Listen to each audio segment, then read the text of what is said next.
Movie को शुरू किया जाता है और हम थॉमस नाम के आदमी को देखते हैं जो अपने घर आते ही यह खबर सुनता है कि उसकी बहन को अगवा कर लिया गया है। उसकी बहन अपने डैड के लिए एक खत भेजती है जिसमें लिखा हुआ था कि अगर वो उसे जिंदा देखना चाहता है तो वो खुद एक आइलैंड पर आकर मुझे आजाद करने की कीमत अदा करनी पड़ेगी, वरना मुझे अगवा करने वाले लोग जान से मार डालेंगे। इसीलिए अब थॉमस अपनी बहन को बचाने के लिए तैयार हो गया और अपना सफर शुरू कर देता है। ट्रेन से सफर करने के बाद वो एक समुंदर के किनारे पर पहुंचता है जहां से उसे एक कश्ती के जरिए आइलैंड पर जाना था। कश्ती में चढ़ने से पहले थॉमस देखता है कि उसके पास जो टिकट है वो बाकी लोगों से बिल्कुल अलग लग रहे हैं। उसे बिल्कुल अजीब लगा, इसीलिए बहुत ही चालाकी के साथ अपनी टिकट को एक दूसरे पैसेंजर के टिकट से बदल लेता है। जब वो कश्ती में चढ़ जाता है तभी उसने देखा कि उसने जिस आदमी से अपने टिकट को बदला था उसके सामान पर क्रॉस का निशान लगा दिया गया था। अगली सुबह हम देखते हैं कि उनकी कश्ती आइलैंड पर पहुंच चुकी थी। थॉमस देखता है कि उस टिकट वाले आदमी को कुछ लोग अपने साथ लेकर जा रहे हैं।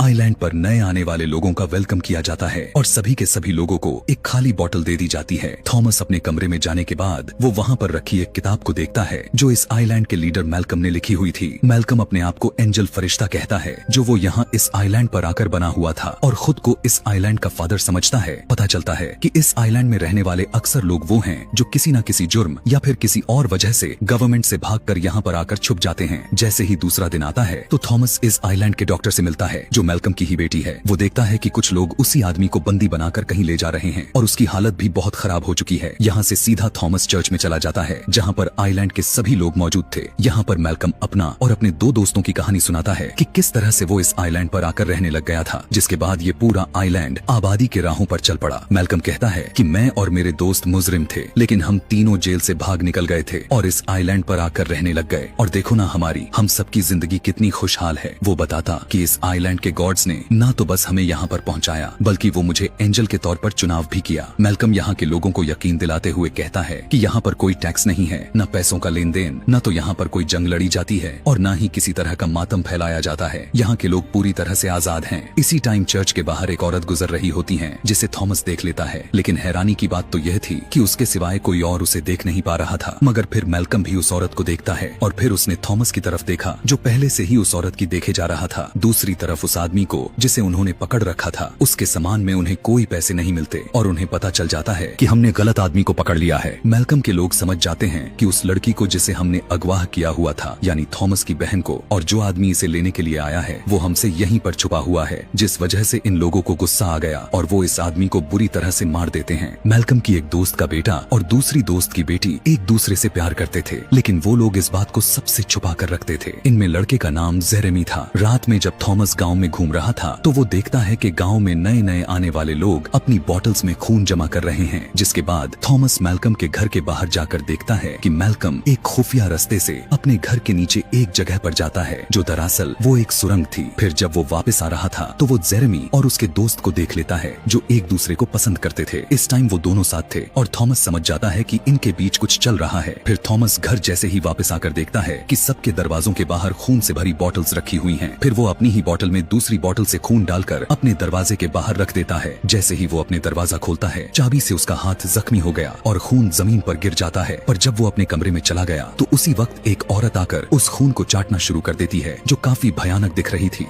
जिसके बाद थॉमस मैल्कम के किताब से एक पेपर को फाड़कर उसी गांव का नक्शा बनाता है। इसके बाद हमें दूर दराज एक घर दिखाया जाता है जिसके सामने से सुरंग की दूसरी साइड से मैल्कम निकलकर बाहर आता है। इस घर और सुरंग की निगरानी एक बहुत ही डरावना आदमी कर रहा था जो मैल्कम का सर्वेंट था और अब मैल्कम घर के अंदर चला जाता है। अगली सुबह जेरेमी थॉमस को काम पर ले जाने आता है और उसका शुक्रिया अदा करता है कि उसने अब तक उनके रिश्ते के बारे में किसी को कुछ नहीं बताया। थॉमस जेरेमी से अपनी बहन के बारे में पूछता है। पहले तो जेरेमी इस बारे में कुछ नहीं कहता, लेकिन जब थॉमस उसे मार पीट करके उससे उगलवाने लग जाता है तो जेरेमी बताना शुरू कर देता है। वो कहने लगता है कि 1 महीने पहले मैल्कम और उसके 2 साथी जिनमें मेरा बाप और उसका दोस्त शामिल था वो तुम्हारी बहन को अगवा करके यहाँ इस आइलैंड पर लेकर आया है ताकि तुम्हारे बाप से तुम्हारे बहन को लौटाने के बदले ढेर सारी पैसे मांग सके। आगे वो बताता है कि आइलैंड के लोगों का गुजर बसर मुश्किल होता जा रहा है, फसलें खराब होते जा रही हैं और जानवर भी बच्चे देना बंद कर चुके हैं। जिंदा रहने के लिए उन्हें खाने पीने का सामान बाहर से लेना पड़ेगा, इसीलिए मेलकम और उसके साथियों को पैसों की जरूरत थी, जिस वजह से उन्होंने यह सब किया, वरना सब लोग भूख के मारे मर जाएंगे। थॉमस जेरेमी से कहता है कि अगर अब वो चाहता है कि उसके प्यार के बारे में किसी को पता न चले तो उसे मेरी मदद करनी होगी, जिसके लिए मजबूरन जेरेमी को मानना पड़ जाता है। मेलकम सभी नए लोगों को चर्च में बुलाकर उनकी पहचान करना चाहता था ताकि वो इस आदमी को ढूंढ सके, यानी थॉमस को, जो अपनी बहन को ढूंढने के लिए यहाँ आया था, और वही उसे पैसे देगा। अब मेलकम की किताब सबको जुबानी याद होना बहुत जरूरी थी, ये वहाँ का असूल था, इसीलिए वो सबसे अपने किताब की स्टार्टिंग पॉइंट को सुनने लगता है। लेकिन इससे पहले कि थॉमस की बारी आती और वो पकड़ा जाता, उससे पहले ही एक आदमी मेलकम पर हमला कर देता है, जिसे मेलकम को मारने के लिए किंग ने भेजा था, क्योंकि इस आइलैंड पर राज करने के लिए किंग मेलकम का दुश्मन बन चुका था। थॉमस मेलकम को उस आदमी से बचा लेता है, लेकिन खुद भी जख्मी हो जाता है। अब हमला करने वाले आदमी को मार दिया जाता है और मेलकम थॉमस को अपनी डॉक्टर बेटी के पास लेकर आता है। यहाँ मेलकम थॉमस से वादा करता है कि अब मैं हमेशा तुम्हारा वफादार रहूंगा, क्योंकि तुमने मेरी जान बचाई है। अब मेलकम और उसकी दोनों दोस्त पूरी कोशिश में लगे हुए थे ताकि जल्द से जल्द उस आदमी को ढूंढ सके और उससे पैसे हासिल कर सके। रात को थॉमस की बहन को सबके सामने लाया जाता है और मेलकम ऐलान करता है कि ये लड़की एक एजेंट है जो किंग ने भेजी है और इसके साथ इसका एक साथी भी इसी गांव में छुपा हुआ है। फिर मेलकम धमकी देते हुए कहने लग जाता है अगर वो आदमी सामने नहीं आया तो इस लड़की को मार दिया जाएगा। अब हालांकि इस धमकी को सुनकर थॉमस अंदर से डर गया था, लेकिन वो फिर भी बाहर किसी भी कीमत पर नहीं आता, इसीलिए उनका यह प्लान भी नाकाम हो जाता है। अगली सुबह थॉमस की बहन को जंजीरों से बांधा गया होता है और कुछ बच्चे उसे तंग कर रहे थे। मेलकम की बेटी इसे खाना देने के लिए आती है और बच्चों को डांट कर वहाँ से भगा देती है। मेलकम और उसका साथी बातें करते हैं कि आज रात एक फेस्टिवल यानी त्योहार को रखेंगे। जब सभी लोग इस फेस्टिवल में आएंगे उसी वक्त हम उनकी घर की तलाशी लेंगे, जिससे पैसे भी मिल जाएंगे और वो आदमी भी। रात में जब सब के सब फेस्टिवल को एंजॉय कर रहे थे, थॉमस जेरेमी की मदद से मेलकम के घर की दीवार तोड़कर सुरंग में घुस जाता है। उधर मेलकम और उसका साथी जब तलाशी ले रहे थे तो थॉमस के कमरे से उन्हें नक्शा मिल जाता है जो उसने बनाया हुआ था। यहाँ पर इन दोनों को शक हो जाता है कि थॉमस अभी उनके घर में ही है। मेलकम बाहर खड़े अपने दोस्त यानी जेरेमी के डैड से कहता है कि वो मेरे घर पर जाकर तलाशी ले और उस लड़के को पकड़ ले। जब जेरेमी के डैड मेलकम के घर के बाहर पहुँचे तो जेरेमी को वहाँ पाकर वो उसे भगा देते हैं, क्योंकि वो समझ गए थे कि थॉमस की मदद करने वाला और कोई नहीं बल्कि मेरा ही बेटा जेरेमी है। उसी वक्त मेलकम और उसका दोस्त भी वहाँ पर आ जाते हैं। मेलकम का दोस्त थॉमस को पकड़ने के लिए सुरंग में जैसे ही दाखिल हुआ तभी मेलकम की बेटी यह सब देख लेती है। फिर मेलकम अपने घोड़े पर बैठकर सुरंग के दूसरे छोर पर निकल जाता है। पता चलता है कि सुरंग से निकलने वाले दोनों रास्ते बंद हो चुके थे और इधर थॉमस खुद को बचाने के लिए सुरंग में मौजूद खून से बनी हुई नाली में चला जाता है, जहाँ पर वो एक बहुत ही खौफनाक औरत को देख पाता है जो उसकी तरफ बढ़ने लग गई।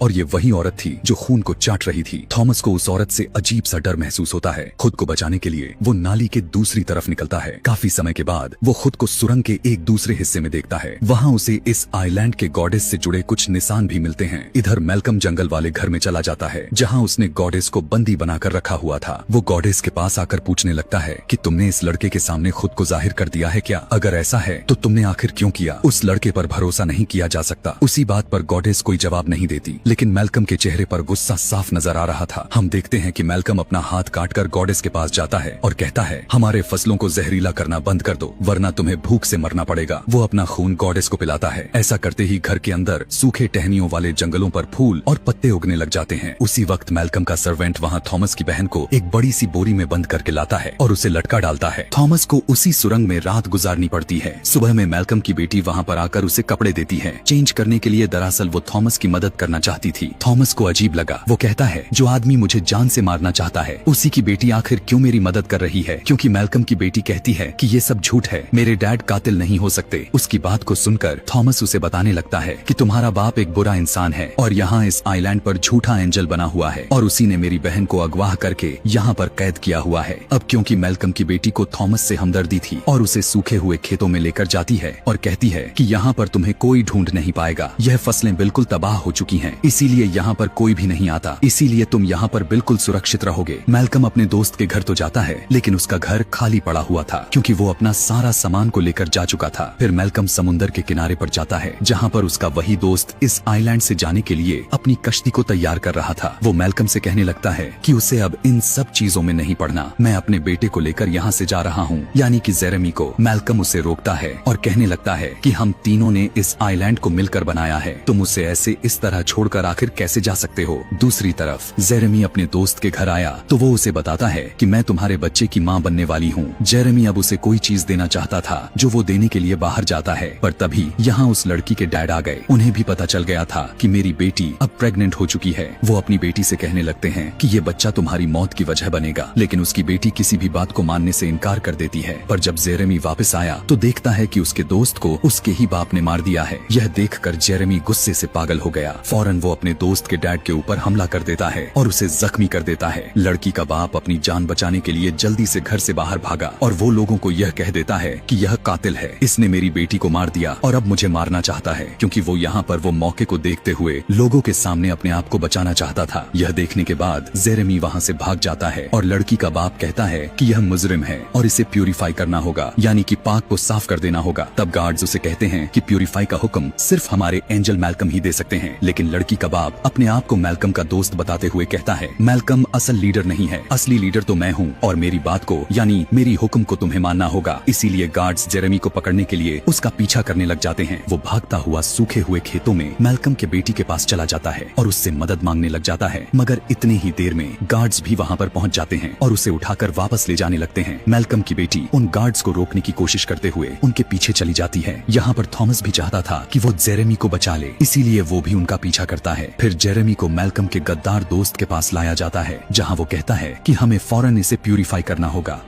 फिर प्यूरिफाई के नाम पर वो उसे जान से मार देते हैं। हालांकि मैल्कम की बेटी उन्हें रोकने की बहुत कोशिश भी करती है और फिर यहाँ थॉमस को भी पकड़ लिया जाता है। इसी दौरान मैल्कम और उसके दोस्त यानी जेरेमी के डैड वहाँ पहुँच जाते हैं, लेकिन तब तक बहुत देर हो चुकी थी और जेरेमी मर चुका था। जेरेमी के डैड अपने बेटे के लिए बहुत रोते हैं। तब मैल्कम का दूसरा गद्दार साथी अपने गार्ड्स को कहता है कि इसे यहाँ से लेकर जाओ। मैल्कम अपने उस साथी से कहने लगता है कि यह सब तुमने ठीक नहीं किया और असली लीडर मैं हूँ। तब उसका साथी जवाब में कहता है कि तुम नहीं बल्कि मैं हूँ असली लीडर। वो मैल्कम लोगों के सामने बुज़दिल और कमजोर साबित करने के लिए कहता है कि ये एक झूठा एंजल है और इसी की वजह से आज हमें बुरे दिन देखने पड़ रहे हैं। फिर वो मैल्कम को कहता है कि वो असली लीडर है तो अपने आप को साबित करके दिखाए, जिसके लिए तुम्हें इसे सबके सामने खत्म करना होगा, जो चीज तुम्हारी बेटी भी देखेगी। जब मैल्कम थॉमस को मारने के लिए जैसे ही आगे बढ़ा तो उसकी बेटी बीच में आकर उन्हें रोकने की कोशिश करती है, पर मैल्कम कहता है कि नहीं, अब यही सही रहेगा कि हम इसे मार दे। लेकिन इससे पहले कि वो थॉमस को मार पाता, अचानक से गोली चलने की आवाज आती है जो जेरेमी की डैड ने चलाई थी। वो वापस आ चुके थे और कहते हैं कि अब गॉडेस को मार देना होगा। यह कहने के बाद वो जंगल की तरफ भाग जाता है। थॉमस गार्ड पर हमला करके खुद आजाद करवा लेता है और वो भी वहाँ से फौरन जंगल की तरफ भागने लगता है। मैल्कम और उसका साथी भी उसका पीछा करते हुए जंगल की तरफ आने लग जाते हैं। जंगल में बने उस घर के पास आकर थॉमस देखता है कि मैल्कम की उस डरावनी सर्वेंट ने जेरेमी के डैड को मार दिया है, लेकिन मरने से पहले वो थॉमस को कह देते हैं कि इन सबको आग लगाकर खत्म कर दो। और इससे पहले वो डरावना वाला सर्वेंट थॉमस को देखता वो वहाँ बने एक बड़े से होल के जरिए घर के अंदर घुस जाता है। तब तक मैल्कम और उसका साथी भी यहाँ आ गए थे। उसका साथी भी मैल्कम के सर्वेंट को भी मारने की कोशिश करता है, लेकिन मैल्कम उसे रोक देता है। तब वो गुस्से में मैल्कम पर ही गोली चला देता है, जो जाकर सीधा उसके कंधे पर लगी और वो सुरंग में जा गिरता है। और यहाँ पर उसके साथी को ऐसा लगता है कि जैसे अब मैल्कम मर चुका है। थॉमस चुपके से देखता है कि सर्वेंट जबरदस्ती गॉडेस को खून पिला रहा है। जैसे ही गॉडेस ने खून को पिया, सूखी टहनियां हरी भरी होने लग जाती हैं। तभी थॉमस को वहाँ पर अपने बहन भी मिल गई, जिसे थॉमस बोरी से बाहर निकालता है। पर तभी यहाँ पर सर्वेंट आकर थॉमस के सर पर जोरदार हमला करता है, जिससे वो वहीं पर बेहोश हो गया। मैल्कम का साथी अंदर आकर थॉमस के बहन को ले जाता है, जिसके बाद वो मैल्कम के घर जाकर उसकी बेटी को भी प्रिजनर बना लेता है। जब थॉमस को होश आया तो वो अपने आप को एक ग्राइंडर मशीन के साथ बंधा हुआ पाया। इससे पहले मशीन उसे कीमा बना देता। खुशकिस्मती से उसकी रस्सी खुल गई और थॉमस आजाद हो जाता है। वो आजाद तो हो गया था, लेकिन उसका हाथ बुरी तरह से जख्मी हो गया था। लेकिन किसी तरह वो डरावने सर्वेंट को रस्सी से बांधकर ग्राइंडर मशीन में जबरदस्ती डालकर उसे मार देता है। जिसके बाद वो गॉडेस के पास जाता है, जो उसे देखकर कहती है कि तुम आखिर आ ही गए, मुझे तो तुम्हारा ही इंतजार था। फिर गॉडेस उसका सर पकड़कर उसे वो सब दिखाने लग जाती है जो मैल्कम और उसके दोनों दोस्तों ने यहाँ इस आइलैंड पर आकर किया था। वो सभी गॉड्स को पकड़कर कैद कर लिया और उस पर बहुत जुल्म करने लग गए। यह सब दिखाने के बाद गॉडेस कहने लगती है कि प्लीज अब मुझे इन सब चीजों से आजाद कर दो और मेरी जान छुड़वा दो।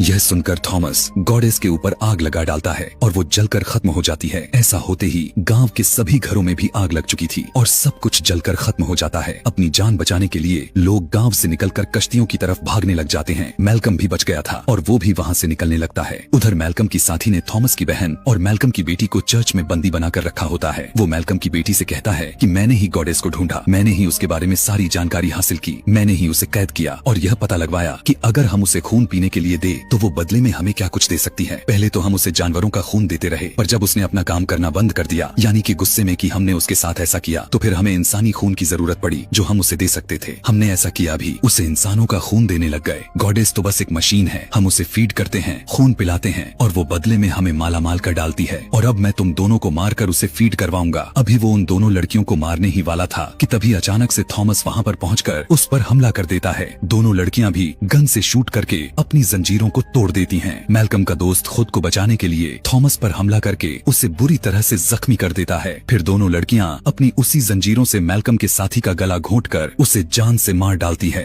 थॉमस काफी जख्मी हो चुका था। वो अपनी बहन और मैल्कम की बेटी से कहता है कि तुम दोनों जल्दी से यहाँ से भाग जाओ, कश्ती तुम्हारा इंतजार कर रही है। थॉमस की बहन अपने भाई को यहाँ आखिर इस हालत में कैसे छोड़कर जा सकती थी। फिर वो उसे भी अपने साथ लेकर कश्ती की तरफ जाने लगते हैं, पर थॉमस इतना ज्यादा जख्मी था कि उसका बचना मुश्किल लग रहा था और वो बीच में ही गिर जाता है। वो अपनी बहन से कहता है कि मैंने खुद से यह वादा किया था कि मैं भले ही जिंदा रहूं या ना रहूं, पर तुम्हारी जान जरूर बचा लूंगा। अब मेरी बहन बात को समझो, तुम्हें मुझे यहाँ छोड़कर अकेले ही जाना होगा। तब थॉमस की बहन और मैल्कम की बेटी को ना चाहते हुए भी वहाँ से जाना पड़ता है और भागते हुए कश्ती में बैठ गई और वहाँ से निकल जाती है। मैल्कम भी वहाँ आता है और देखता है कि जहाँ जहाँ थॉमस का खून गिरा वहाँ नए नए पौधे उगने लगते हैं। यही देखकर थॉमस मुस्कुराते हुए जमीन पर लेट गया कि तभी बहुत सारे पौधे जमीन से निकलकर थॉमस से लिपट गए और उसे अपने अंदर समा लेते हैं। अब यह देखकर मैल्कम भी मुस्कुराता है कि अब इस आइलैंड का नया गॉड थॉमस बन चुका था। यहाँ के लोगों को अब भूख से मरना नहीं पड़ेगा, क्योंकि थॉमस की वजह से उन लोगों के पास किसी भी तरह की चीज की कमी नहीं होगी। वो भी उन्हें माला माल कर देगा और ये आइलैंड हमेशा खुशी और शांति वाली जिंदगी गुजारेगा। इसी के साथ ये कहानी भी इधर ही खत्म हो जाती है। Thanks for watching.